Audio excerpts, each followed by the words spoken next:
என் பேர் சிசிலி. நான் கன்னியாகுமரி மாவட்டத்திலேருந்து வரேன். ஏடிஎம்கில் ஆரம்பத்திலேருந்து ஏடிஎம்கே 84 உறுப்பினராக இருந்து அதுக்கப்புறம் அம்மாவோட பணியாற்றி இருக்கிறேன். பேரூர் செயலாளராக இருந்திருக்கேன். ஒன்றிய கழக துணை செயலாளராக இருந்திருக்கேன். மாவட்ட மகளிர் அணி துணை செயலாளராக இருந்திருக்கேன். அதுக்கப்புறம் அம்மா காலத்துக்கு பிறகு டிடிவி அண்ணனோட பயணம் செய்தேன். இப்போ அதில் மாவட்ட கழக துணை செயலாளராக இருக்கேன். எம்ஜிஆர் காலத்துலேருந்தே நாங்கள் எம்ஜிஆருக்காக அப்படி அது எம்ஜிஆர் ஒரு அண்ணனா நினைச்சவங்க. அந்த இதுலேயே நாங்கள் பயணம் செய்தது. அப்போ அம்மா இறந்ததுக்கு பிறகு எந்த சூழ்நிலையில அதிமுகவை கொண்டு வர்றதுக்கு சின்னம்மா பாடுபட்டாங்கன்றது எங்க அண்ணன் சொல்லி எனக்கு நிறைய தெரியும். எங்க அண்ணன் 72 எங்க எம்ஜிஆர் மன்ற செயலாளராக இருந்தவங்க. அப்ப இந்த கட்சியை பற்றி நாங்கள் சின்னதுல இருந்தே அடிப்படை எங்க அண்ணன் தான் எங்களுக்கு சொல்லி தெரியும். அப்ப அம்மா 87 எம்ஜிஆர் இறந்த பிறகு எவ்வளவு சிரமம் கொடுத்தாங்க. அதையும் தாண்டி அம்மா எப்படி வந்தாங்க. அது அப்படி இருந்த அவங்கள இந்த 4 வருஷம் இவங்களாதான் எடப்பாடி யாருன்னே தெரியாது. இப்ப நாங்க கன்னியாகுமரியில இருக்கோம். நான் அந்த பொறுப்புல இருக்கேன். ஆனா எடப்பாடி யாருன்னு தெரியாது. அந்த எடப்பாடிக்கு ஒரு முகவரி கொடுத்தது அம்மா தான். சின்னம்மா அந்த முகவரி அவனுக்கு கொடுக்கல. நம்ம சாதா ஒரு எம்எல்ஏ. அவன் முதலமைச்சர் இல்ல.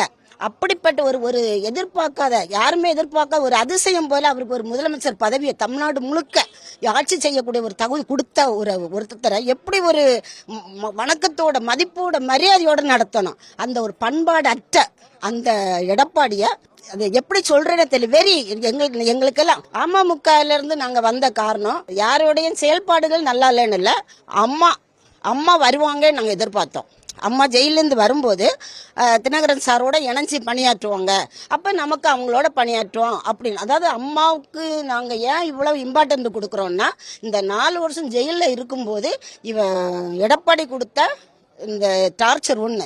ரெண்டாவது அவங்க ஹஸ்பண்ட் இறந்த டைம்ல பரவாயில்ல கூட வரும்போது அவங்களுக்கு கொடுக்காம எந்த அளவுக்கு டார்ச்சர் பண்ணதெல்லாம் தெரியும்.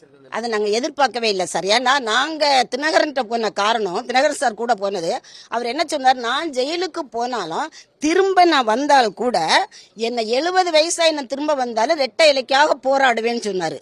அந்த ஒரே காரணத்துக்காக தான் அமமுக போனது. இப்ப அவரே எடப்பாடி கிட்ட போயிட்டாரு. எடப்பாடியை கூட கூட்டணி சேர விட நான் தூக்கில போடுவேன், தூக்கில தொங்கலான்னாரு. சரியா? ஆனா இன்னைக்கு தூக்கில போடாம அவனுக்கு தூக்கியா இருக்காரு. யாருக்கு? எடப்பாடிக்கு தூக்கு பிடிக்க போயிட்டாரு. அப்ப இதுல இனி அவரோட பயணம் செய்யறது என்ன இருக்கு சொல்லுங்க? நாங்க அம்மாவோட கண்டிப்பா அதாவது அம்மா சின்னம்மா எப்படி பாக்குறேன்னா, நானு ஒரு பெண்ணுக்கு நடந்த கொடுமைக்கு நியாயம் நீதி தமிழ்நாட்டில் கிடைக்கணும். எப்படி கண்ணகிக்கு எப்படி நியாயம் எதிர்பார்த்தாங்களோ அதே போல அம்மாவுக்கு இழைக்கப்பட்டதுக்கு கண்டிப்பா நியாயம் கிடைக்கணும்.